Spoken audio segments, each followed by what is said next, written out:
आदाब। आप देख रहे हैं वसुधैव कुटुंबकम का ख़ास प्रोग्राम अखंड भारत। मैं हूं सुल्तान समद, भूतपूर्व IAS। फ्रेंड्स, आज मैं महामहिम राष्ट्रपति श्री द्रौपदी मुर्मू द्वारा 26 नवंबर 2023 को हाई कोर्ट और सुप्रीम कोर्ट में जजों की नियुक्त किए जाने के संबंध में दिए गए एक महत्वपूर्ण सुझाव के संबंध में चर्चा करना चाहूँगा, जानकारी देना चाहूँगा। साथियों, 26 जनवरी 2023 को संविधान दिवस के पावन अवसर पर सुप्रीम कोर्ट द्वारा आयोजित एक समारोह को संबोधित करते हुए माननीय महामहिम राष्ट्रपति द्रौपदी मुर्मू ने सरकार और न्यायपालिका में शीर्ष पदों पर बैठे हुए लोगों को एक इंडियन जुडिशियल सर्विस के सृजन किए जाने के संबंध में एक अहम और अत्यंत महत्वपूर्ण सुझाव दिया था। महामहिम राष्ट्रपति जी का कहना था कि इंडियन जुडिशियल सर्विसेज के सृजन से न्यायपालिका में नए युवाओं के चयन एवं उनकी प्रतिभा को निखारने का अवसर मिलेगा।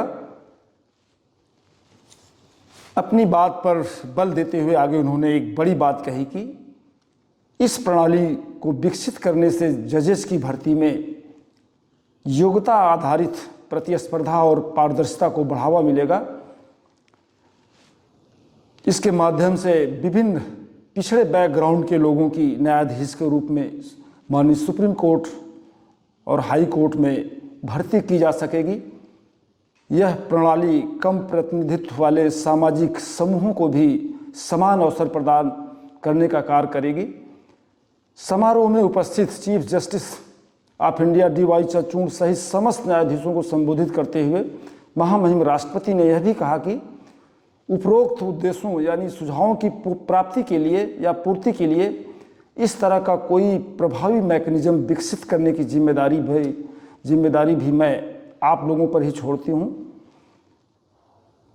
वास्तव में संविधान दिवस के पावन अवसर पर महामहिम राष्ट्रपति ने एक अत्यंत और महत्वपूर्ण तथा संवेदनशील मुद्दे की तरफ इशारा करते हुए पूरे देश के लोगों का ध्यान आकर्षित करने का प्रयास किया है। निश्चित रूप से महामहिम का विभिन्न बैकग्राउंड के लोगों जैसा लफ्ज़ इस्तेमाल करने का मतलब OBC, दलित और महिलाओं की तरफ इशारा करता है, जिनका रिप्रेजेंटेशन हायर जुडिशरी में न के बराबर है। और आरोप लगता रहा है कि कुछ खास परिवार के लोग ही हायर जुडिशरी में जजेज बनते रहे हैं। वर्षों से हायर जुडिशरी में जजेज की नियुक्ति की वर्तमान कोलेजियम व्यवस्था की अपारदर्शिता, अवसर की असमानता, व्याप्त भाई भतीजावाद को लेकर प्रश्न चिन्ह व आरोप प्रत्यारोप लगाया जाता रहा है। सुप्रीम कोर्ट में नियुक्त जजेज भी समय समय पर नियुक्ति की वर्तमान कोलेजियम व्यवस्था पर प्रश्न चिन्ह लगाते रहे हैं। संभवतः इसी स्थिति को देखते हुए राष्ट्रपति ने एक इंडियन जुडिशियल सर्विसेज के फॉर्मेशन की तरफ इशारा किया है।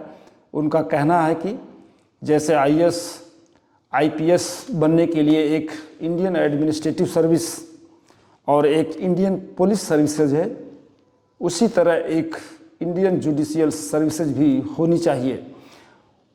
फ्रेंड्स, आइए आज हम सबसे पहले देखते हैं कि मौजूदा वक्त में वर्तमान में सुप्रीम कोर्ट और हाई कोर्ट में जजेस की नियुक्ति किस तरह की जाती है, इनके नियुक्ति की प्रोसेस क्या है, प्रक्रिया क्या है। इस संबंध में आज हम ख़ास तौर से 3 पॉइंट्स बिंदुओं पर चर्चा करेंगे, आपको जानकारी देंगे।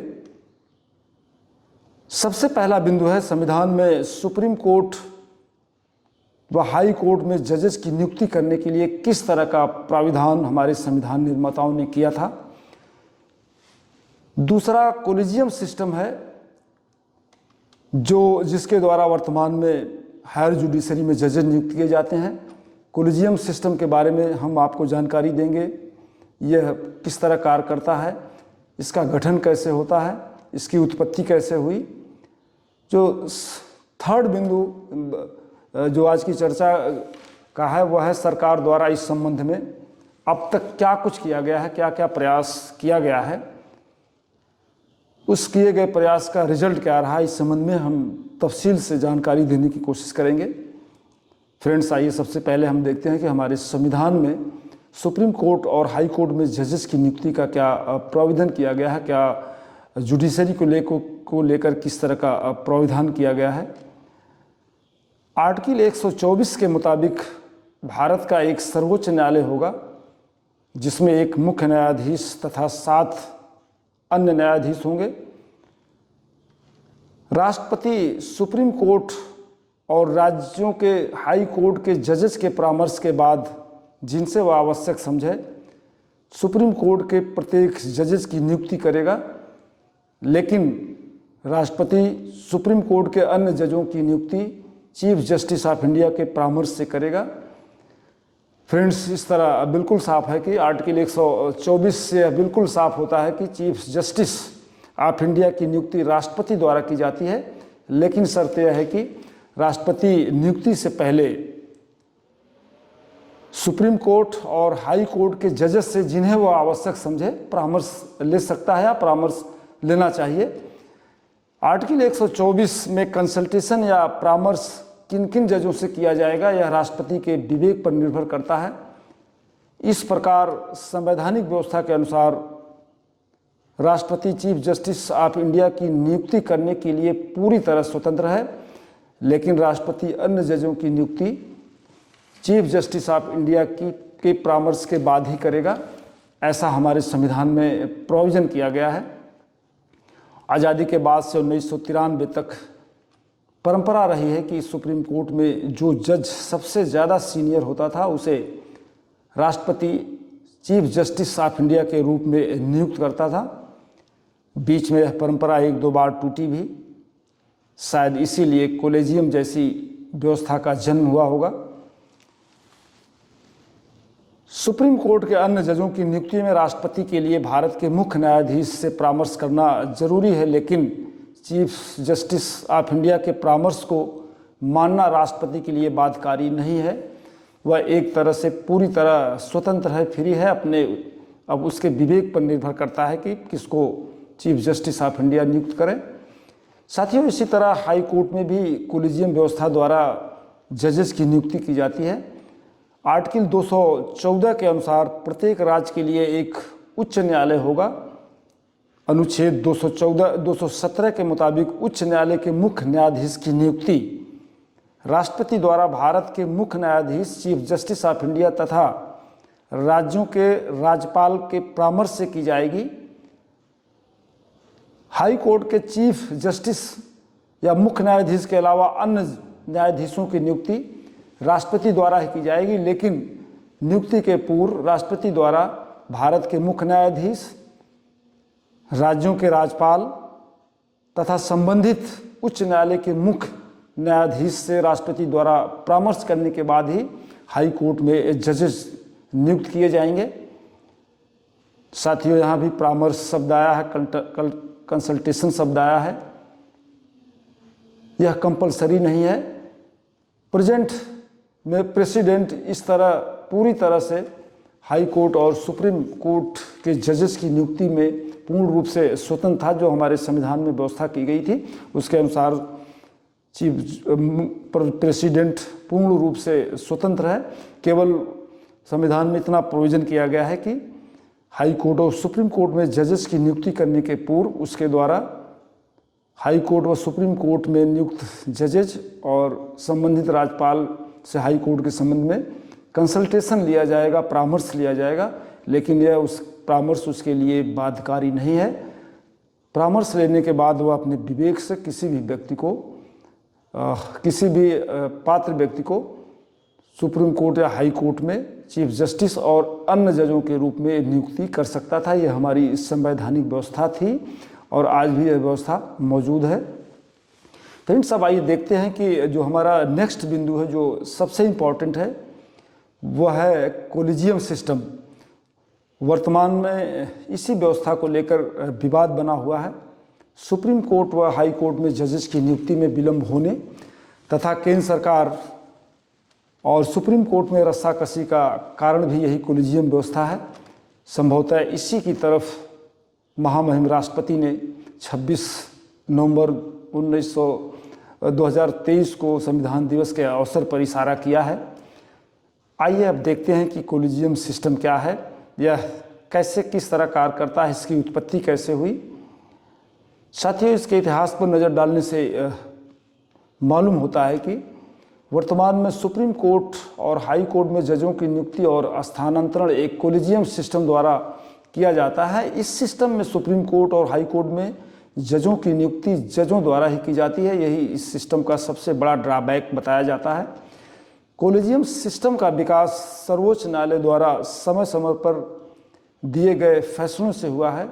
इस सिस्टम के लिए संविधान में कोई दिशा निर्देश या प्रोविज़न नहीं किया गया है। सर्वोच्च न्यायालय द्वारा सेकंड जजेस केस में दिए गए फैसले से वर्ष 1993 में कोलिजियम प्रणाली की शुरुआत हुई थी। इस सेकंड जजेस केस में फैसले में सुप्रीम कोर्ट ने आर्टिकल 124 में वर्णित वर्ड कंसल्टेशन यानी परामर्श की व्याख्या कर इसे सहमति मानते हुए केंद्र सरकार और राष्ट्रपति को कोलिजियम की सिफारिश को मानने के लिए बाध्य कर दिया था। इसी के परिणाम स्वरूप कोलिजियम प्रणाली का जन्म हुआ। आइए अब देखते हैं कि यह कैसे, इसमें इस कोलिजियम सिस्टम में कौन कौन मेंबर होते हैं और यह किस तरह से कार्य करता है। फ्रेंड्स, कोलिजियम सिस्टम जो 1993 से लागू है, सुप्रीम कोर्ट और हाई कोर्ट के लिए कुछ चेंजेस के साथ अलग अलग है। चीफ जस्टिस ऑफ इंडिया के साथ 4 वरिष्ठ जज इस कोलिजियम सिस्टम का हिस्सा होते हैं। यह कोलिजियम जजों की नियुक्ति और उनके ट्रांसफ़र संबंधी प्रस्ताव केंद्र सरकार को प्रेषित करता है। केंद्र सरकार अपनी सिफारिश सहित सहमति के बाद प्रस्ताव को स्वीकृति के लिए ऑनरेबल प्रेसिडेंट को भेजता है। राष्ट्रपति केंद्र सरकार की सिफारिश के बाद इस प्रस्ताव पर अपनी स्वीकृति देता है। संवैधानिक व्यवस्था अनुसार राष्ट्रपति केंद्र सरकार की सिफारिश को मानने के लिए बाध्य है।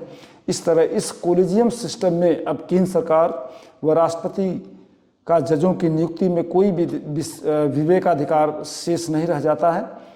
कोलिजियम सिस्टम में केंद्र सरकार की केवल इतना ही भूमिका होती है कि अगर किसी अधिवक्ता के नाम का प्रपोजल हाई कोर्ट या सुप्रीम कोर्ट में जज अपॉइंट करने के लिए भेजा जाता है तो केंद्र सरकार कोलिजियम की ओर से आए इन नामों पर असहमत की दशा में अपनी आपत्ति के साथ उसे पुनर्विचार के लिए कोलिजियम को वापस भेज सकती है। लेकिन अगर कोलिजियम फिर से उन्हीं नामों को सरकार के पास भेजती है तो सरकार को उन्हें मानने के लिए सरकार उस प्रस्ताव पर अपनी सहमत देने के लिए बाध्य है। उसे वो दोबारा न तो रोक सकती है और न वापस कर सकती है। फ्रेंड्स, हाई कोर्ट में भी जजों की नियुक्ति की यही कोलिजियम सिस्टम या यही कोलिजियम प्रणाली लागू है। वह हाई कोर्ट कोलिजियम में चीफ जस्टिस के साथ हाई कोर्ट के 2 वरिष्ठ जज भी शामिल होते हैं। इसी कोलिजियम द्वारा हाई कोर्ट में जजों की नियुक्ति की जाती है। सबसे पहले नियुक्ति संबंधी प्रस्ताव 2 सीनियर जजों के परामर्श से संबंधित उच्च न्यायालय के मुख्य न्यायाधीश द्वारा संबंधित राज्य के चीफ मिनिस्टर को प्रेषित किया जाता है। मुख्यमंत्री इस प्रस्ताव को राज्यपाल को प्रेषित करता है। राज्यपाल अपनी सिफारिश के साथ इस प्रस्ताव को केंद्रीय कानून मंत्री को भारत सरकार भेजता है। केंद्र सरकार अपनी सिफारिश के बाद इस प्रस्ताव को कोलिजियम के पास भेजता है। कोलिजियम प्रस्ताव पर विचार विमर्श करने के बाद सहमति की दशा में सरकार के माध्यम से राष्ट्रपति को स्वीकृति के लिए प्रेषित करता है। इवेंचुअली आखिरकार प्रेसिडेंट इस प्रस्ताव पर अपनी सहमत देता है और इस प्रकार हाई कोर्ट में जजों की नियुक्ति की जाती है। यहाँ भी पुनर्विचार की वही प्रक्रिया अपनाई जाती है जैसा सुप्रीम कोर्ट कोलिजियम के लिए है। यहाँ भी गवर्नमेंट और प्रेसिडेंट को कोई डिस्क्रिशनरी राइट नहीं है, सरकार द्वारा किया गया प्रयास। साथियों, आइए हम देखते हैं कि अब तीसरे महत्वपूर्ण बिंदु पर चर्चा करते हैं कि इस संबंध में अब तक सरकार द्वारा किस तरह का प्रयास किया गया है। आखिर में हम देखते हैं कि सरकार द्वारा इस संबंध में अब तक क्या कार्रवाई की गई है। इस व्यवस्था की अपारदर्शिता, अवसर की असमानता तथा व्याप्त भाई भतीजावाद को लेकर लगाए जा रहे प्रश्न चिन्ह और आरोप प्रत्यारोप को लेकर वर्ष 2014 में केंद्र सरकार ने एक all India judicial commission act पास किया था। इस एक्ट में एक ऑल इंडिया जुडिशियल कमीशन बनाए जाने का प्रावधान किया गया था, जिसमें सर्वोच्च न्यायालय और उच्च न्यायालयों में न्यायाधीशों की नियुक्ति के लिए कोलिजियम प्रणाली के स्थान पर एक स्वतंत्र राष्ट्रीय न्यायिक नियुक्ति आयोग के गठन का प्रावधान किया गया था। राष्ट्रीय न्यायिक नियुक्ति आयोग में मुख्य न्यायाधीश की अध्यक्षता में सुप्रीम कोर्ट के 2 वरिष्ठ जजों के साथ साथ केंद्रीय कानून मंत्री और सिविल सोसाइटी के 2 सीनियर लोगों को भी शामिल करने का प्रावधान किया गया था। मनोनीत दोनों सदस्यों की नियुक्ति एक समिति द्वारा की जानी थी, जिसमें chief justice of India, Bharat के प्रधानमंत्री और लोकसभा में विपक्ष के नेता सदस्य थे। इसमें 2 मनोनीत सदस्यों में से एक मनोनीत सदस्य को महिला, SC, ST या OBC या अल्पसंख्यक समुदाय से होना आवश्यक था। फ्रेंड्स, वर्ष 2015 में सुप्रीम कोर्ट ने इस राष्ट्रीय न्यायिक नियुक्ति आयोग NJAC को अवैध मानते हुए इसे निरस्त कर दिया था। इसी के साथ इस व्यवस्था का अंत हो गया। इसके बाद इस संबंध में सरकार की ओर से आज तक कोई प्रभावी कदम नहीं उठाया गया, जबकि farmer law minister Shri Kiran Rijiju जी ने बहुत ज़ोर शोर से इस मुद्दे को उठाया था। काफ़ी उन्होंने प्रयास किया था, लेकिन सफलता उनको नहीं मिल सकी। साथियों, अब देखना है कि महामहिम राष्ट्रपति के इन सुझावों का कितना असर सरकार और हायर जुडिशरी में टॉप पर बैठे लोगों पर पड़ता है। डिस्ट्रिक्ट लेवल जुडिशरी में मजिस्ट्रेट और जजों की भर्ती के लिए एक PCSJ और HJS हायर जुडिशियल सर्विस जैसा कैडर तो मौजूद है, लेकिन सुप्रीम कोर्ट और हाई कोर्ट में ऐसा कोई कैडर मौजूद नहीं है। वास्तव में अपेक्स कोर्ट में या उच्च न्यायपालिका में पारदर्शिता, योग्यता और सबको समान अवसर उपलब्ध कराने का ऑल इंडिया जुडिशियल सर्विसेज से बढ़िया और कोई बेहतर विकल्प नहीं हो सकता। महामहिम ने बहुत करीब से इस कोलिजियम सिस्टम को ऑब्जर्व कर जजेज की भर्ती में योग्यता आधारित प्रतिस्पर्धा और पारदर्शिता को मिलेगा बढ़ावा देने तथा इसके माध्यम से विभिन्न बैकग्राउंड के लोगों जैसे SC, ST, OBC और महिलाओं की न्यायाधीश के रूप में भर्ती किए जाने के लिए एक ऑल इंडिया जुडिशियल सर्विसेज के गठन संबंधी सुझाव दिया है, जो पूर्ण रूप से 100% औचित्यपूर्ण लगता है। वास्तविक स्थिति यह है कि सुप्रीम कोर्ट और हाई कोर्ट में OBC और SC, ST का प्रतिनिधित्व, रिप्रेजेंटेशन तो दूर की बात है, देश की आधी आबादी अर्थात महिलाओं का प्रतिनिधित्व भी न के बराबर है। इनका रिप्रेजेंटेशन सिर्फ 3-4% ही है। इसका प्रमुख कारण ऑल इंडिया जुडिशियल सर्विसेज और हायर जुडिशरी में रिजर्वेशन का न होना है। Friends, I am also opinion of this कि महामहिम के इस सजेशंस पर अमल ज़रूर होना चाहिए, क्योंकि ये suggestion extremely genuine, justified, reasonable और नेसेसरी हैं, देश और समाज हित में हैं। हमें पूर्ण विश्वास है कि महामहिम द्वारा दिए गए इन महत्वपूर्ण सुझावों पर जरूर अमल किया जाएगा। Thank you. जय हिंद, जय भारत।